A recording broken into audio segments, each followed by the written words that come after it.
सर्वांना रामकृष्ण हरी हा मंत्र ज्याने दिला ते जगद्गुरु संत तुकाराम महाराज आणि जगातला पहिला सत्याग्रही संत असेल की ज्याने शेतकरी मी आहे, मी कुणबी आहे असा अभिमान व्हायला. बरे झाले तेव्हा कुणबी गेलो, नाही तरी दंभे असतो मेलो. कारण या सत्ताधीशांना एवढा उन्माद चढलेला आहे, एवढा दंभ चढलेला आहे. आणि मी सर्व नेत्यांची कैफियत ऐकली. खरोखरच यांचा पाडाव केल्याशिवाय मला असं वाटतंय हे जे आपण जमलेलं आहे ना, हे रथी महारथी आहे. त्या महाभारत युद्धामध्ये सगळे जमले होते त्यावेळी ज्ञानदेवानी त्या ज्ञानेश्वरीत वर्णन केलेलं आहे. या एकेकाचे मनोव्यापार हे विश्व होय समोरे.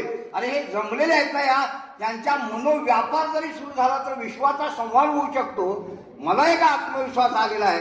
या व्यासपीठावरती भारतवर्षातून आलेले जे हे नेते आहेत ना, किसान नेते आहेत ना, यांनी जर एकत्र यायचं ठरवलं तर मला वाटतं या भारतातल्या या माजलेल्या उन्मत्त सत्ताधीशांचा पाडाव करायला वेळ लागणार नाही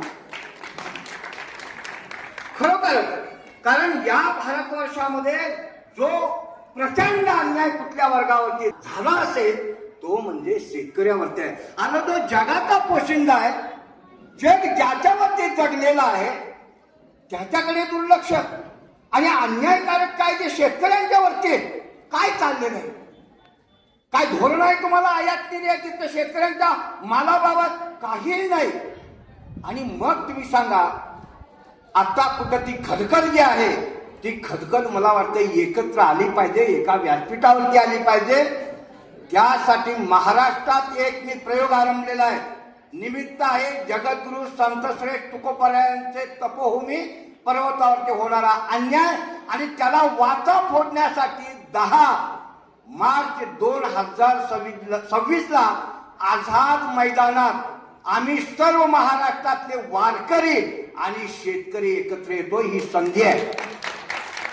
मी विनंती करतो हरियाणाचे इतर नेते असतील, पंजाबचे नेते असतील, कर्नाटकचे नेते असतील, गुजरातचे नेते असतील, किंबहुना आणि भारतवर्षातून जे आज आलेले नेते असतील, त्या नेत्याने 10 मार्च नंतर आझाद मैदानात मुंबईला बसू आणि एक रणनीती ठरवू.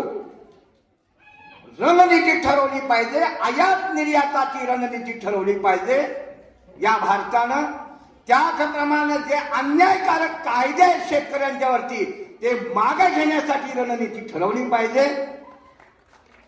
हे होऊ शकतं कारण हा एकल्याचा खेळ नव्हे. सुनीलजी तुमचं आम्ही ऐकून होतं, आज तुम्हाला आम्ही प्रथम पाहिलं. आणि सगळे हे जे नेतृत्व आहे हे अभ्यास नेतृत्व आहे. इथे जमलेले आहे.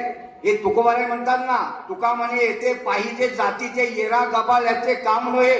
असे हे अभ्यासी तुमच्या पुढे नेते आज उपस्थित आहेत.